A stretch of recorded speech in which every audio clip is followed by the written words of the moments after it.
Liverpool, Sonny. Obviously, very, very confident you all were going into the game. You were back. You scored so many goals recently. You were going to do X, Y, and in fact, what we can do is actually play what you said. Hang on, we'll play it here. We're going to do Bournemouth, Liverpool. What you saying, Sonny? What's going to be the score? I'm saying 5-0 Liverpool.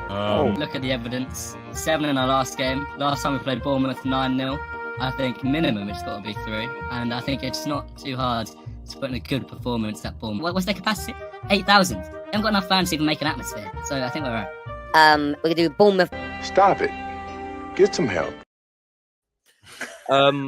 Obviously 5-0 prediction, and as a super chat here actually came in, it says at work, but we'll still be listening. One question: how was the Vitality Stadium atmosphere, Sonny? Big up to the panel, and hope Liverpool fans get cooked. That is from Kaz here. Sonny, what happened at the weekend? You were going to win 5-0. It was going to be easy. They don't have any fans. Talk to me, bro. Talk to me. Look, I'm not going to sit here and make any excuses, but there's something wrong within the team. Like, there is something that I can't put my finger on, because it should be mission impossible to go beat Manchester United 7-0 and then go and lose to the worst team in the Premier League. I can't tell you what went wrong. The play style was awful. We started 10 minutes brilliant, and then as soon as we went to the 11th minute mark, fell off completely. Not even just the goal. Even before Bournemouth got their goal, we were absolutely dreadful. I don't know. I cannot tell you, but it's weird with Liverpool, and I can't put my finger on it because it makes no sense. Because if we were to go and beat Real Madrid on Wednesday, would I be surprised? No, I would not be surprised. Because I can see us beating teams who are better than us this season, but then I can also see us losing to any team. So we can beat any team, but we can also lose to any team. I don't know what the problem is. Klopp's selection is obviously going to play a factor. Carvalho needs to come into the midfield. We need a number 10 in this team. There is no creativity from the midfield. Harvey Elliott, starting in the game, I think he kind of sold us a Fugazi against Manchester United, because Harvey Elliott as a player is not good enough to play for Liverpool. And we've seen that against Bournemouth. You can turn up, but if there's no consistency, there's no consistency. And you can't play for Liverpool. And then Salah missing a penalty. I don't know. He never misses penalties, man. I can't. I don't know what's going on with Liverpool, but I think we will still get the top 4. Only because the teams around us. At the expense of who? At the expense of who? Yeah, Tottenham. Who? Well, come on, get serious. Get serious, bro. Come on. I said get serious. Your team's only turning up now that you've got nothing to play for. No. That's such a like, come on. Look at your... I mean, I saw all this stuff... What Liverpool got to play for right now? The Champions League. We're still in it.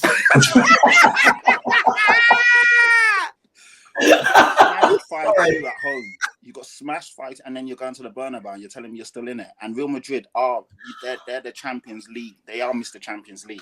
There's no way that you're coming out of that time. Terry, you said earlier, our opinions have to be based on facts. This is facts. Are we in the Champions League? Yeah, just about. That's it. That is it. We're in the Champions League. I mean, he's got a fair point, though. He's got a fair point. Patrick, you've just won a game, but you've just been knocked out of 2 cups on the trot. Correct, so correct, but our form is still better than Liverpool, and the games going into each other. Yeah, of course it is. What do you mean? I don't know if it is. It's not. It's not. Let me land, because it is. This is all facts. You guys can go and check it. Listen, Sava, let me land. I've got it. I've got it right here. Let's let Patrick do it. In our last 7 games in the Premier League, we've won 5 and lost 2. Yeah. In Liverpool's last 7 games in the Premier League, they've won 4, lost 2, and drawn 1. Our form is definitely better than theirs. And then if you look at the games that they got going into, Liverpool next have got Man City away, Chelsea away, Arsenal at home, Leeds away, Forest at home. Those are some tough fixtures. So I don't understand where this confidence is that, we're going to finish above you. On what basis? And I'm not going to lie. I think this is the same team. I think Liverpool had to beat Bournemouth to cement that 7-0, even though it was a shaky 7-0. Because remember, we had this conversation and we're all kind of talking about whether or not Liverpool could get top 4. And Sonny was like, of course. And I'm like, but you have to comprehensively beat Bournemouth. You need to beat Bournemouth. Shaky 7-0. You have to cement 7-0. It so that because even they, the players even needed to know that it wasn't, just a mirage. And then they proved it was just a mirage. You guys go out to Real Madrid I could see you guys just kind of floating through the rest of the season because you got nothing else to play for. You guys have been horrendous. And the thing about like Tottenham is one thing that Tottenham knows how to do is string together just enough form to make top four. They have at least that. If they have that in their sights, they're going to nick that. So I don't know, because you guys went from Champions League, winning the Premier League, all these cups and all this kind of stuff to nothing. Where Tottenham, you know, this is their cup. Getting top four is their cup. You know what? I'm laughing, but Jess is right. The way Daniel Jess Levy is not sets right. the team up. No, she is right. In terms of how Daniel Levy sets up the team, in terms of the structure, in terms of how we have operated in the cups, top four is essentially what we're going for. I hate to say it, and I wish it was more than that.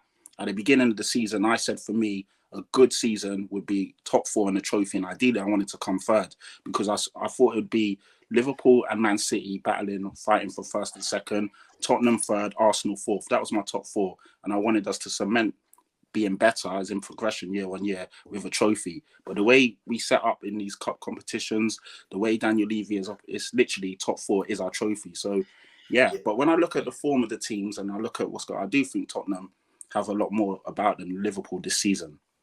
Can I reply really quickly? Right. So, Jess, first of all, in my 18 years of living on planet Earth, a shaky 7-0 is the craziest thing I've ever heard. There's no such thing as a shaky 7-0. You win 7-0, you've battered that team, no matter how you look at it.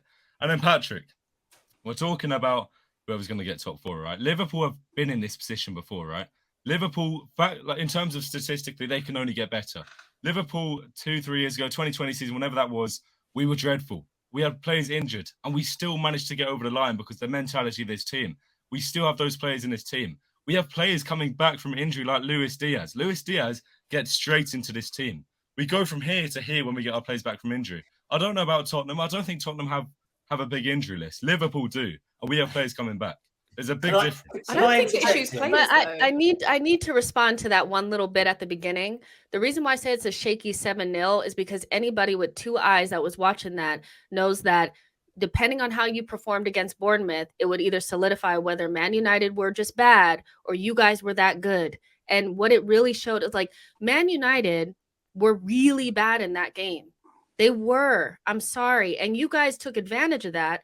But I mean, so you don't think Liverpool were very good in the 7-0 win? If you guys were good for that 7-0, you would have turned around, went to the Vitality Stadium, and put Bournemouth in a box, and you didn't do it. So, like, I know that the 7-0, it's nothing to be. I know you guys are celebrated for the rest of your lives, but Man United were poor, piss poor. Like, be for real. It's nothing you can really stand on unless you can get some form off of the back of it, and you didn't. So it was a shaky 7-0.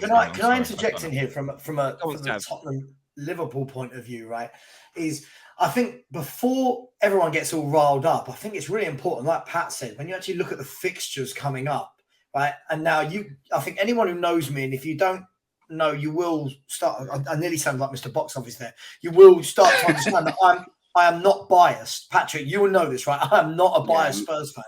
The thing is, Sonny, when I look at your next set of fixtures and I look at Tottenham's next set of fixtures, we've got some nice games in our next 3 or 4.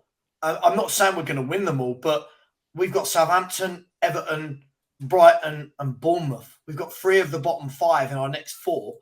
You've got, Man City, Chelsea, Arsenal.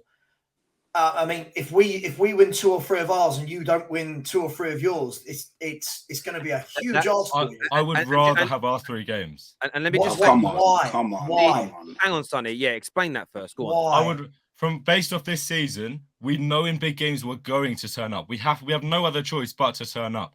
In these little games like Bournemouth and stuff, we've been dropping points. We can't have these little games anymore because we need to rely on our players to turn up now. And I think Arsenal, Manchester City, and who's the other one? I can't even remember. Chelsea are the perfect games to get back into form because we have no other choice but to turn up. You don't turn up in these games, you get battered. Liverpool have no other choice. We need this season, Sonny. You've been beaten by Man United, beaten by Arsenal, beaten drew with Everton, obviously, which is a big game when you were away from home. With Chelsea. No, wait, do you drew with Chelsea most recently as an example. Yes, you beat Tottenham, which was good, and you beat City. So you won some of them. So you played 5 against the big top 6. I'm basing it off lost 3 of performance. them. I'm basing it off performances Off because results. we have better performances against the bigger teams than the smaller teams this season. That is factual. Yeah, That but you don't is want factual. 3 in a row. Sorry? No one wants Man City, Chelsea, and Arsenal 3 games in a row. We've just beat Man United 7-0, then gone and lost to Bournemouth. Sonny, your performances though have been good at home. Of your next handful of games, you're away to City and away to Chelsea, and then you're at home to the best team in the league, Arsenal. So again, based on your logic, your away performances this season against the big sides, barring when you played Tottenham, haven't been good. Even against Everton that you always beat, you were awful against them away. So I think having 3 on the bounce is key. And the reason why it's key, by the way, if you win all 3, I'll make you outright favourite. 100%. And the reason I say that is because it's when you get into the last 10, 11 games of the season, it isn't about the odds of winning games. It's about probability. And probability isn't about singular games. It's about the odds of you winning these 3 games on the bounce, which you'll probably find you're the underdogs in 2 and probably evens against Arsenal.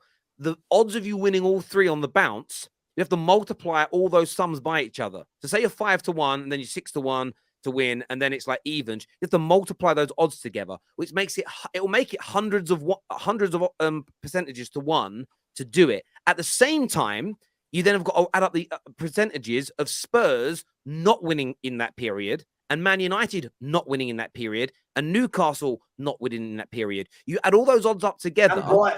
And Brighton. You add all those odds up together, you're probably looking at about 5,000 to 6,000 to 1 for you to come through these next 3 games and be ahead of those sides. The likelihood is you're going to be 4 to 5 or 6 points away. And then you go into the last 8 games and you're going to need 3 teams above you to all collapse. It's not about the maths. It's about the likelihood of that happening. So listen, Liverpool have got a massive chance, but losing to Bournemouth is catastrophic because of your fixture list. That you can't get away from it. Do you know what I mean? You can't get away from that, bro. I think it could be a blessing in disguise at the same time. When you consider we go from Bournemouth to our next game being Manchester City away, they are such diverse games. The same as Manchester United to Bournemouth. Such diverse games. If we go from high to low, surely we can go from low to high. Listen, Sonny, I'm backing you all the way. I'm backing you to get 3 points against City completely. I see the vision. 3 points against Arsenal as well. No. We're just talking about City. I see it. I can see it for sure. 100%. No, I never said 3 points against City. Do you believe you can beat Man City at the Etihad? No, I don't. I don't think we will beat City. I think City, them. out of those 3 games, is the only game we don't actually win. And I'll still stand by that. I still think we beat Arsenal and Chelsea. Yeah, I hope you beat Arsenal. I hope you're beating Chelsea away and Arsenal at home. Then you've got Leeds away as well after that. Look, we'll see what happens by then. Okay, I have no idea. I'm not speaking for whenever that is, even if it's in May. Like I don't know what players we're gonna have on the pitch by that time. But the games come out now. I'm happily going to speak about, and those 3 games, I think we get 6 points or 7 points. I think we draw against City. Do you know what, if you finish above us, right? Listen, I always say this, I'm old and ugly enough. I'll take that on the chin. You deserve it. Would you be surprised if we finished above you? Yeah, definitely. I would from the fact 100%. that I saw you get your, you got an absolute footballing lesson from Madrid. From the fact that I saw you not being able to score against Bournemouth, but I wouldn't because I support Spurs and I know how Spursy we are. But I think that it's not just us you're looking at. You're looking at a Newcastle team that have got 2 games in hand on you, or 1 game in hand on you. You've got Brighton who have got 2 games in hand. And I think, like everyone just said, if you come out of the next 3 games with 7 points, hats off to you. Absolutely hats off to you. I couldn't agree more with Sav. If you come through that, Sonny, with 7 points or more, then you almost deserve to be given the top 4 without finishing the season, because how bad you've been this season or inconsistent you've been would probably be a better way of describing it. It'll be an interesting one. But I am looking at this based on probability. These next 3 games versus Newcastle, Brighton and Tottenham's, you need all of them to do bad. And for you to come through this with flying colours, I just don't see the stars all aligning in that way. And look, it can happen. I'm not saying it can't happen. I'm just saying I don't see all those stars aligning at exactly the right time for you. It's a little bit like with Arsenal this season.